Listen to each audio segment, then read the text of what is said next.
Hello friends, this is doctor Rani और आज मैं आप लोगों से एक बहुत ही सेंसिटिव टॉपिक पे बात करने जा रही हूँ। पिछले दिनों जालंधर में एक रेप केस हुआ था। हम सबको पता है, सबने पढ़ा भी है उसके बारे में। 13 साल की मासूम बच्ची थी जिसके नेबर ने उसके साथ रेप किया। नेबर को हिरासत में ले लिया गया और जो भी उसके ऊपर कानूनी कार्रवाई बनती है वो की जाएगी।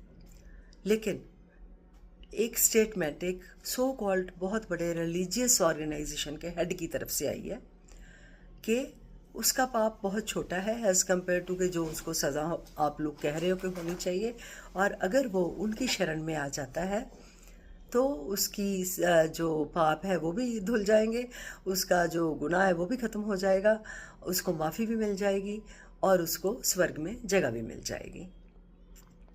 इससे कुछ देर पहले एक किसी पार्टी के मिनिस्टर की तरफ से, मिनिस्टर थे या वर्कर थे, किसी एक अच्छी पोस्ट पे थे वो, उनसे उनकी तरफ से एक स्टेटमेंट दी गई थी कि औरतों की जगह तो बिल्कुल घर में ही होती है, औरतों को घर से नहीं निकलने देना चाहिए, पॉलिटिक्स में तो उनका कोई भी काम नहीं है और उनका काम है कि अपने पतियों के साथ सोना और उनके बच्चे पैदा करना और घर संभालना।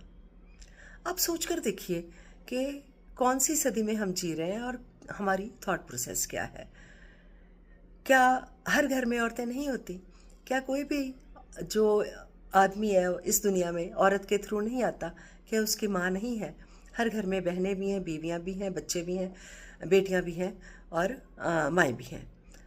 तो अगर हमारे मर्द ऐसी सोच रखते हैं जो कि एक हम कहते हैं कि हमारी सोसाइटी को रिप्रेजेंट करते हैं, चाहे वो किसी रिलीजियस हेड की तरफ से कोई स्टेटमेंट है, चाहे किसी मिनिस्टर की तरफ से स्टेटमेंट है, अगर हमारी ये रिग्रेसिव सोच है तो आप सोचो कि हम आने वाले वक्त के लिए अपनी लड़कियों को क्या सेफ्टी, क्या सिक्योरिटी, क्या इज्जत या क्या प्रोटेक्शन दे रहे हैं। क्या हमारी सोच ऐसे ही चलेगी? क्या हम अभी भी जंगलों में रह रहे हैं, हमें पता नहीं है? या हम दुनिया के साथ चलकर अपनी जो इंडिया का इमेज है उसको थोड़ा बेटर करने की कोशिश कर सकते हैं? क्या हमारे जो बड़े लीडर्स हैं, जो हमारे कंट्री के हेड्स हैं, उनको सख्त शब्दों में ऐसे लोगों की निंदा नहीं करनी चाहिए या ऐसे लोगों के ऊपर कोई अंकुश नहीं लगाना चाहिए? या जो भी जिसके दिल में आता है वो बोल सकता है। It's time to ponder upon these issues. It's time to think about these issues, and we have to be totally united and we have to come out collectively against such statements. Thank you very much. Till my next video. Stay happy. Bye bye.